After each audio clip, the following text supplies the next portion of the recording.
My name is Kiana Agosto, founder of Get Up, Show Up, Never Give Up. Season 3 of my podcast is going to be incredible. I'm going to break this interview into different segments. I'm going to be posting them every single Wednesday, weekly.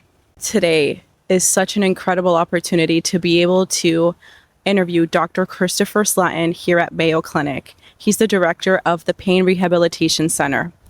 This program changed my life completely. As you know and are aware of, I used to be in a wheelchair, and now I'm able to stand here and speak to you about my story and about the program that changed my life.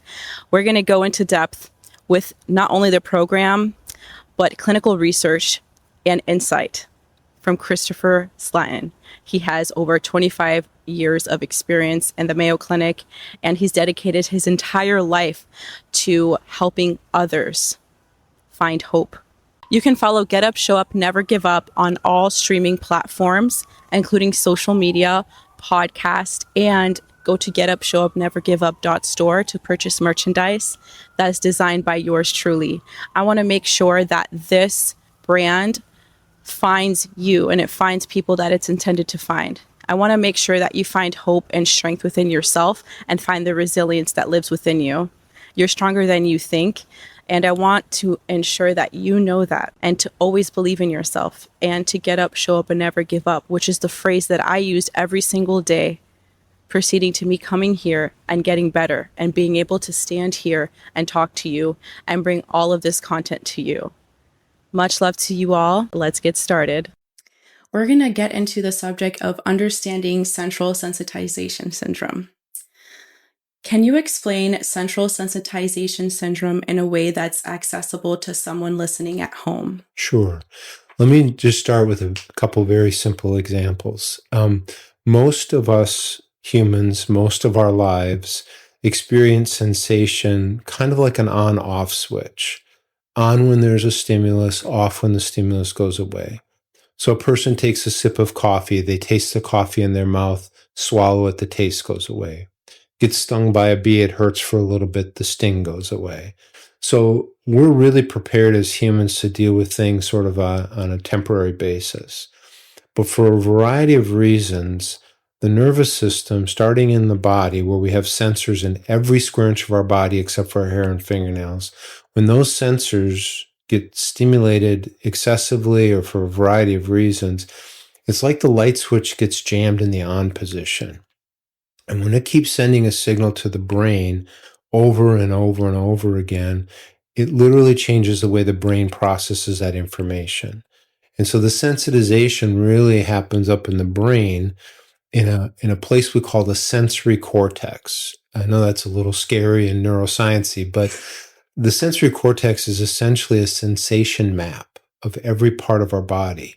And when that map gets hit again and again and again, it begins to react more vigorously. So we often talk about the fact that over time it takes less to hurt, more things cause the hurt, fewer things help the hurt, and the hurt lasts longer. The other implication of the body map is that symptoms can spread to places that were never even damaged. This was so perplexing for so very long because people thought, well, if I broke this arm, how come this arm hurts? And it was often thought to be something psychological, which it's not. But if we understand that those two arms are represented very near each other in the brain, it makes sense if the brain is activated that can spill over to other body parts. Things like fibromyalgia or back and neck pain, things that spread and don't necessarily make sense from an anatomic perspective, make perfect sense when you understand how the brain is organized. So that in its simplest form is essentially a louder message from the body and a more sensitive receiver in the brain. I remember you explaining this when I had taken the pain rehabilitation program, and just learning this alone for our listeners at home. It's incredible to know that this is real. It is very real. This is very real. And not psychological. Exactly. And it's just, when I first listened to you say that, it just took so much weight off my shoulders. It was just a relief to hear that. What are some common symptoms or patterns people may not realize are linked to sensitization? So when we talk about the implications of central sensitization and even the name of our program, most people immediately think pain and pain alone.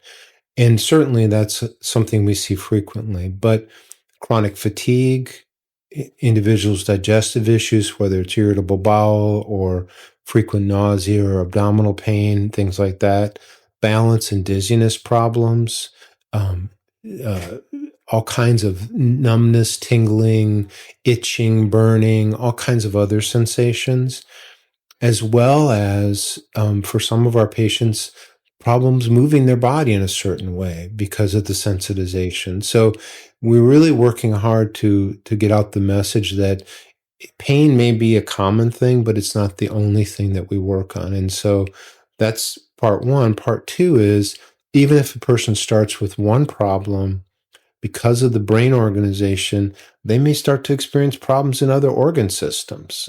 Things that were never even primarily a problem can now become a problem. It's just incredible how the body works and how things can just continue to contribute to others. And it's just a domino effect. And a confusing one at that. It really is. Yes. Why do you think this framework has become so important in advancing how we understand chronic pain? Well, in part because it helps us explain to patients that this is not psychosomatic. As we just talked about, it's not in their head psychologically. And I think when you can start with that, it puts patients at ease. They start to realize, okay, you're not just think I'm depressed, or you don't just think that I'm making this up or something like that. That's part one. And then the second part is it also then plays into why we do what we do and why we pivot our attention from broken body parts from a bottom up approach to a top down approach. So many patients come to us very frustrated, having tried a myriad of treatments, medications, therapies, conventional, alternative, something their Aunt Edna told them they should try, or something they read on the internet. And it just becomes sort of a losing proposition. And when we can step back and say, look, you're not going to get at this from just fixing the body. We have to work on the whole system. And so I think both as a rationale for treatment as well as the way we implement treatment, that's the key to this model. And this model has worked, and it's been very well praised by so many graduates. Exactly. Including me. Exactly. How does recognizing sensitization change the way providers treat patients? Well, it doesn't always, but hopefully it allows the provider to say, you know what, maybe we need to stop doing those injections. Maybe we need to stop doing those treatments that are in the body that aren't working and look more towards the central nervous system. And that's a conversation I have very frequently with my treating colleagues and it's not always a clear line. It can be very indistinct. It can be very fuzzy. When do we change directions? And it's not always an all or nothing proposition either. Sometimes we can do both, but really focusing on the whole person is something that other providers can benefit from as well. Okay. That wraps up today's episode of the Get Up, Show Up, Never Give Up podcast, Season 3, in collaboration with the Mayo Clinic Pain Rehabilitation Center. This special series features Dr. Christopher Sletten, director of the incredible PRC team, and we'll be revealing each part of our conversation in weekly segments, released every Wednesday. Each week, you'll get a deeper look into the science of pain, the psychology of healing, and the power of resilience. If today's conversation brought you hope or a new perspective, share it with someone who needs to hear that recovery is possible, because you never know who's waiting for a reminder that healing can happen. You can catch every episode, explore the movement, and shop our motivational apparel at getupshowupnevergiveup.store. Remember, healing isn't about perfection. It's about persistence. So until next time, get up, show up, and never give up.